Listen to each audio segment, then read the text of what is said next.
Enggak, gue kan narsis. Bodoh amat. Ya guys, Tag 2 langsung hilang mood sebenarnya ya. ya ceritanya panjang deh kalau diceritain. Sedih kalau diceritain. Sedih kalau ceritain. Oke, hari ini saya kedatangan tamu yang tidak pernah saya tunggu dan tidak pernah saya nanti karena dia nggak penting. Ya, semacam jelangkung. Udah, lo mau ngomong apa? Yang tadi kambing loh. Bisa nggak sih kita lanjut aja yang tadi tuh? Enggak, kita ulang. Buset. Jadi ceritanya tuh ada video. Jadi kita hari ini mau protes tentang apa ya, pembulian terhadap anak gitu. Karena saya pernah jadi anak-anak. Kamu ya? Dan saya punya anak. Pokoknya lu lahirnya bersih ya? Jadi pertama kita mau mengkritisi yang belakangan ini gua saksikan. Gue pernah lihat videonya temen gue tentang kambing yang lagi horny, lagi sange gitu deh. Terus dia kayaknya mau kawin gitu. Tapi terus karena gue nggak tahu ya, karena gue nggak pernah bergaul sama kawanan kambing, jadi gue nggak tahu habitnya mereka, gue nggak tahu karakteristiknya mereka, dan apakah kambing di daerah satu dengan yang di daerah lain itu berbeda, gue nggak tahu. Apakah sama? Tapi di video itu ya gini nak,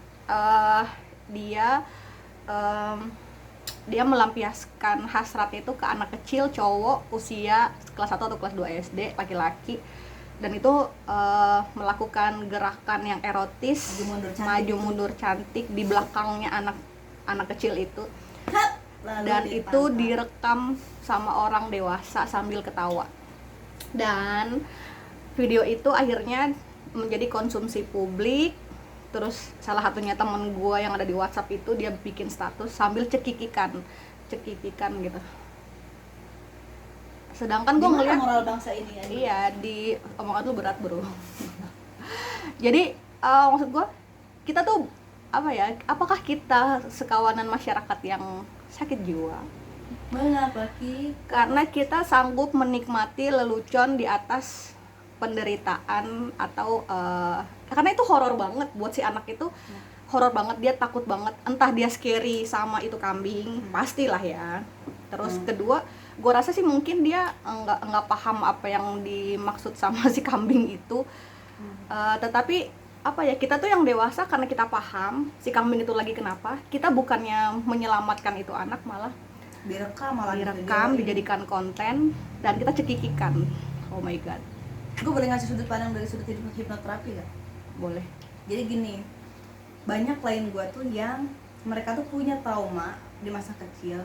Jangankan hal yang kayak tadi ya, hal kecil banget aja kayak gini. Kayak misalnya dia pas lagi tidur, pas masih kecil, kejatuhan cicak. Padahal itu hal sepele kan, tapi pas dia bangun kaget kan. Ketika dia bangun, alam bawah sadarnya lagi terbuka, mana dia lagi masih anak-anak, kaget gitu. Akhirnya dia bangun, dia kaget cicaknya jatuh gitu, cicaknya lari gitu. Terus dia langsung teriak-teriak, nangis-nangis sampai kayak gitu. Nah, ketika saat itu terjadi, padahal padahal itu hal sepele ya, cicak doang gitu, tapi dia jadi fobia ketika udah dia dewasa tuh. Dia fobia sama cicak, jangankan ngeliat cicak, ngedengar kata cicak di dinding aja, dia itu lagu kan, cicak di dinding itu kan lagu lucu sebenarnya, tapi kalau dia ngedenger lagu itu dia udah diam gitu, saking traumanya. Itu anak kecil, karena dia alam bawah sadarnya masih terbuka, dan ketika dia menganggap suatu kejadian itu pengalaman yang menakutkan, terus mengerikan, itu akan jadi sesuatu yang disebut dengan traumatis. Itu tuh cicak loh, gila, maksudnya sepele banget kan. Ada juga yang gara-gara digigit semut sampai bengkak gitu, terus dia jadi trauma sama semut. Ada itu, ya ampun, itu hewan kecil yang kalau pakai logika, lah kita kan badannya lebih gede daripada itu hewan kan. Ya kali gitu. Ya kali sama yang kayak gituan takut. Itu sama hewan kecil. Sama hewan gede juga kalau misalkan kita nggak punya trauma apa-apa, biasa aja. Apalagi yang kayak gitu. Itu kan traumanya udah ke trauma psikis. Dan bisa kebayang ntar kalau dia gede tuh dia bakal jadi seperti apa, tipe manusia kayak apa gitu. Karena apalagi jejak digitalnya udah kesebar. Yes. manusia-manusia dewasa sekarang itu ditentukan oleh masa kecilnya. Jadi buat apa ya, buat orang-orang yang kita ya let's say dia jahat, dia curang, dia manja, terus dia nyebelin, dia apa, itu hasil dari perjalanan hidup yang dia dapat dari masa kecil gitu. Kayak misalnya gua yang apa ya, gua tuh nyebelin kan, keras kepala apa, itu mungkin karena gue pernah mengalami Kalau sesuatu itu kayaknya emang masa udah dari kecil. kecil emang udah bakat gitu. Bangke. Enggak, terus yang gue bingung itu ya, kenapa KPI mengurusi kata-kata yang menurut gue itu adalah sebuah lelucon Anjay. dibandingin sama video yang tadi, itu harusnya dilacak. Siapa yang rekam? Itu di Indonesia kejadiannya. Nah, gila. Harusnya Nah, terus yang kayak gitu loh. Selain video itu ada satu video lagi. Kenapa gue jadi ngomongin KPI? Aduh, gue ditangkap gue. Sensor nih.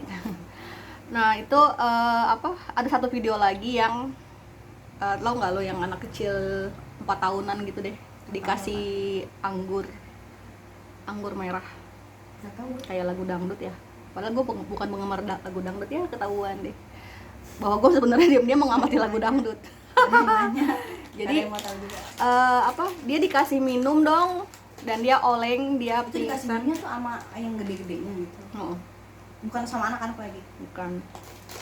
Dan jadi anak kecil itu dikasih minum anggur, terus dia oleng lama-lama, terus dia jatuh pingsan, terkapar di TKP itu, dan diketawain sama Itu psikopat. si bangsat itu. Psikopat sih. Ya, jadi maksud gua apa ya, lo kebayang nggak sih kalau dunia kita ini kan makin keras gitu ya. Kalau misalkan kita mencetak generasi masa depan mulai dari hari ini ke anak-anak kecil yang ada sekarang itu dengan hal-hal yang horor kayak gitu, gue nggak kebayang kita bakal punya generasi kayak gimana gitu. Sedangkan tuntutan hidup di masa depan itu pasti lebih gila dari dunia yang kita jalani saat ini. Udah kelihatan sih dari sekarang juga. Kita ini kan manusia error gitu, kita manusia peralihan. Kita lu aja ya.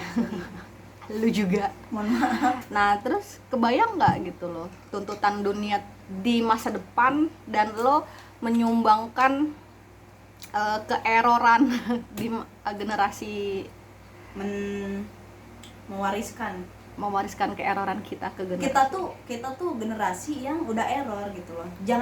Kita tuh kayak tugas kita tuh kayak mutusin rantai itu gitu loh. Jangan sampai kita juga ngoper itu ke yang di bawah kita juga kayak gitu. Maksudnya ya sadar dirilah lo, orang-orang dewasa yang geblek banget kalau memperlakukan bocah ya, tolong. Iya, itu bukan candaan, itu bukan guyonan. Gue juga pengen ngebahas gini. Jadi nih ada beberapa temen gue yang bilang